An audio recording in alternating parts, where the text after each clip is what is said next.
Good morning, good afternoon, good evening. That's Connor and I'm Jack, and this is the Footy 5. Five European Giants. We're getting the tail end of the 2018-2019 season. 10 matches left. Can these teams kind of save their seasons, make sure that next year, years forward, they look back and say, this was a good season, we made a positive step forward, or whatever happens. Starting off, a team who had a phenomenal start to their season, Borussia Dortmund. They were leading the league until very recently when they started to kind of slip up. They're now joint with Bayern at the top of the table, only ahead on goal difference, and after being eliminated by Spurs in the Champions League, after getting dominated, Didn't score. they're not looking good. It's one thing to go to Spurs and lose, right? That's fine to lose on the road. But to come home and to not dominant. put anything, not score, not do Yeah. anything, just lose 1-0. They looked dominant in the first half, but couldn't get it. And the thing about the first leg is it was only a 1-0 game until about the 80th minute. So you keep that a 1-0 game, you lock that up, you're going back to at home where you're a dominant team and you're feeling okay. Pick up one away goal. Exactly. Even a 1-0 loss on the road, not the end of the world. But the lack of ability at home meant that are they slipping from almost every single trophy right now? Because they gave up Pulisic to Chelsea. Thought they were being clever. Has that been a negative mindset for him? Because maybe he's just kind of on cruise control right now for the rest of the season. He's looking at what Chelsea are doing. They thought they were being clever by shipping him and holding on to Sancho, but now Sancho's rumored to be going everywhere but back to Dortmund. I think his he head's should. going to be turned I think because he he's should 18. Stay. He should stay. He definitely should develop more at Dortmund and get himself more acclimated for when he eventually makes that move. Because I think Dortmund is a stepping stone for a lot of They're these not players. a selling club, but they're also not a legacy building club Exactly. with the same team. Royce, guy in the middle of the phenomenal photo from Bleacher Report, is a dude who's actually kind of changed that. Injuries have led to him being unable to find a bigger move, but I think that they're starting to struggle towards the tail end of the season. And speaking of teams struggling under pressure, Liverpool, they're blown off of top spot after drawing against United and against Everton. And in between there, they had the 5-0 whitewashing. So you never know which team is going to show up when Liverpool come to the pitch. They've got defense rock solid, which is the first time in a long time we've been able to say that about a Liverpool team. Midfield, fantastic. A lot of options, but their attack. I think they're misusing those options, though. We're going to emphasize that in a second, but the choices Klopp's been making have been a little poor. He's overthinking it. Yeah, I think that's the biggest thing is after the loss to Manchester United, he said that Manchester United injuries were the reason for messing with the drawing. flow of the game. And then he said after the Everton game, wind was the effect. If you're blaming then wind, playing a double. That's a bubble. That's the second time he's used that excuse. He used that excuse in Europe, one of the European games. I mean, obviously, Guardiola and Pickford, best friends. Yeah, exactly. I mean, they needed a bit of luck from Liverpool to drop some points, and now they have the hold on the title race. Maybe that's better for Liverpool. Now you're the chasing team, but at the end of the day, you still choked away a 7-point lead that you had They a don't long look time good ago. right now. I think they've lost a little bit of their offensive attacking identity. I don't know whether he's afraid to lose and not want to let those guys run free or what. I think the biggest issue is his front three cannot create as well for themselves as we've been made to feel.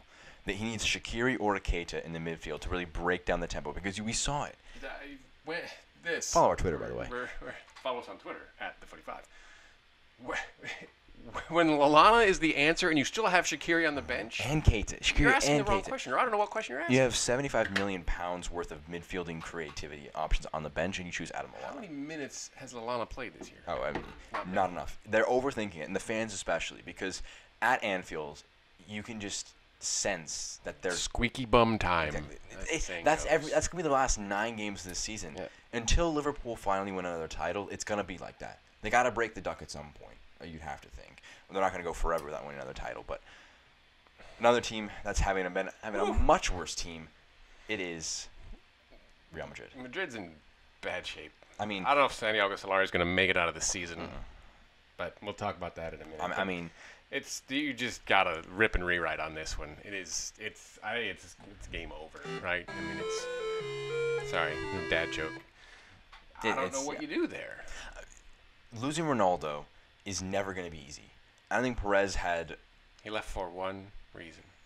For one. This is a great quote from Mr. And they beat Ajax 4-1 with Ronaldo there. He scored a hat trick in that game.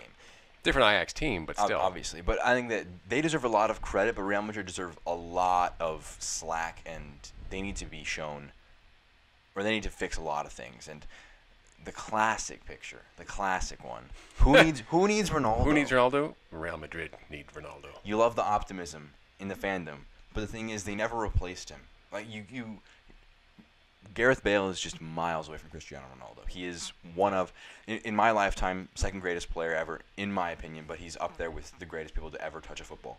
And I think that they need to kind of move on from that old generation. Modric is 33. Modric, 30. Ramos, yeah. 32. Marcelo's 30. Cruz is 29. Bale's 29. Benzema's 31. You're not going to get rid of all those guys this summer. That's foolish. Bale, you have to get rid But of. Well, he's the youngest and the most talented of that group. You got to begin to rotate those guys out and give your younger guys stuff. Vinicius is 18. He's very raw. He misses a lot of shots, but he shows a lot of promise for a guy's age. You got to just give him more touches. You got to give Asensio touches. Isco should not be out of the club because of lack of football. You should be looking towards your future. Isco's 26.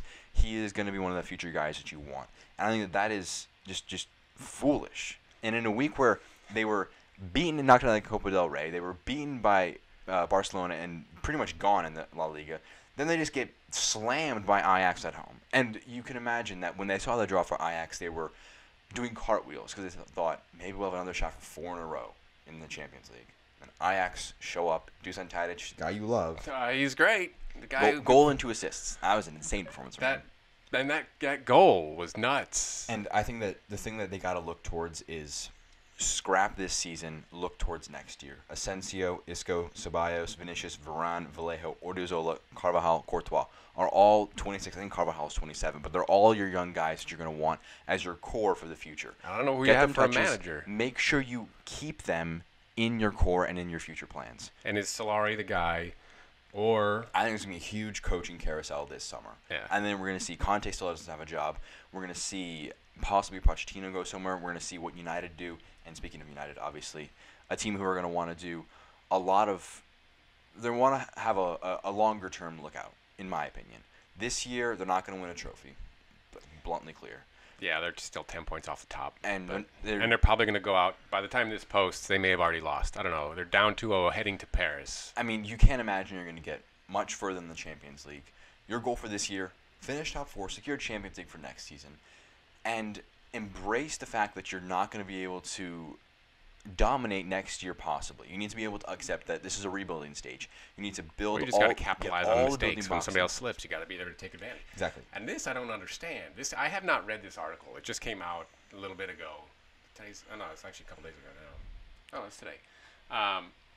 They're going to create an atmosphere section at Old Trafford. I thought the atmosphere section at Old Trafford was Old Trafford. Yeah. I mean, that place is bonkers. It's like when Crystal Palace made a singing section. And people were like, do you need to have auditions to enter the singing section? What are they doing? They got shredded on Twitter. This is the way that clubs are trying to get rid of the corporate feel that a lot of games are having. But Man United doesn't have that. This is a sign maybe of an American ownership trying to do what an MLS club does, which is to try to create these fan sections because the atmospheres are different. MLS is doing well to develop their own atmospheres and stuff.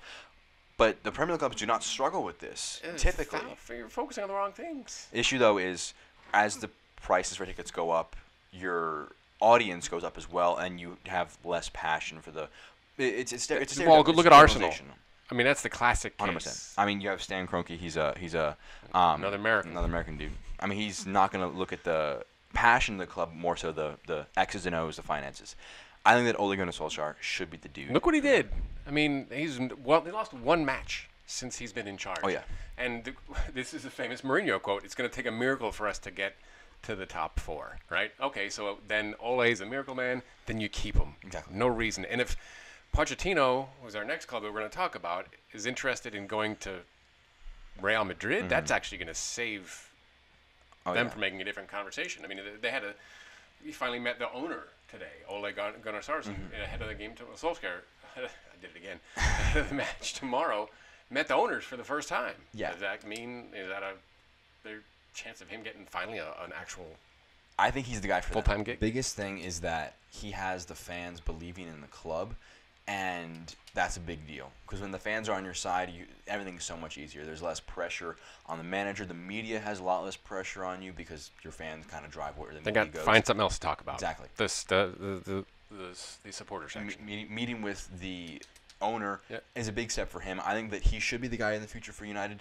Tactically, he's still developing. He still is learning these Right, but if processes. you keep Carrick in there, and I mean, they've got a coach for each aspect of the game, And he has that's the respect best from the locker thing room. you do as a leader is to surround your people with who fill in your gaps that you have. Exactly. That is the sign of a great leader. And another great leader, Pacino. They've got to get this stadium. They're expecting 30 million, maybe more, annually in revenue coming out of this. So they're missing that, which has led to 2 straight windows of nothingness. And go to the great. This is the Squawka did this. This is the greatest job on Twitter I've ever. I mean, this is such a great photograph. But that's them for the last 2 transfer windows. You need to support your manager. Got to give him a hand. The fact that he has signed nobody and still succeeded, beat Dortmund 4-0 in aggregate in the Champions League, is 3rd in the league. Yeah, you could argue they haven't They're been wobbling a in the little league. bit. They have had some serious injury issues. Kane was out for a couple months. Ali's been out for a little And while. without Son the was depth, gone. They stayed in the top. And he's just been able to take Fernando Llorente, Musa Sissoko, just their Belgian center back duo, Lloris, take guys and just turn them into world beaters and just get the best out of his squad. If you give him a bit more resources, a bit more room to work with, he'll be in an even better spot. If he stays. And it's stunning that because Spurs have some of the best players in the Premier League. They have Eriksen, Kane, Ali, Son. That is a core that can build a squad. That is something that many teams strive for. If you give him more great depth, center back pairing. because the issue is they can't compete with Liverpool and even City and maybe not even Liverpool in terms of a 38-game season because they don't have enough in terms of depth. And that's the biggest thing is you support this guy, you're in a lot more going. And United are going to come after them next year. For Spurs, trophies this year probably going to be another season without a trophy. Bad thing, obviously. But the goal for them, I think, is bring in more talent in the summer. That is their goal to make the season a success. I don't. If they Put could the do something in Europe. If they, I mean, they're through. And if they get a good draw, I mean, then again, Spurs are tough to beat. And they are. They again, we've said they find those half spaces. They Individually, move they're very good. better without the ball than any team I've seen in the Premier League. They're very, very good. They're a sleeper team entering the quarterfinals of the Champions League, but I would doubt them to get much further, and the depth is going to be a huge issue for them. I think that a lot of these teams have are on a knife's edge for this season. Mm-hmm. One way, Liverpool win a title, going to be a phenomenal season. You lose a title, you choked away another chance at a title. 2013-14 all over again. Next year, you're going to lose. If they don't win the title this year for Liverpool, they may lose some of their players. Salah, Van Dijk, these guys are going to get their heads turned by big clubs who actually are winning trophies. This is a window for Liverpool. For Spurs, you got to make sure you keep your best manager you've probably ever had. Keep the window open. Keep the window open. For Madrid, you got to reopen a new one because your last one's kind of closed once Ronaldo left. For United, again, trying to look towards the future. And Dortmund, I think that you're just trying to capitalize on right now. Yeah. Hold on. A lot of really interesting storylines and things to follow in the last couple of months of the season. But that wraps up this edition of the Footy 5. We thank you so much. Make sure to subscribe, like, and stay connected with us on all platforms. For Connor, for Jack, have a fantastic rest of your night.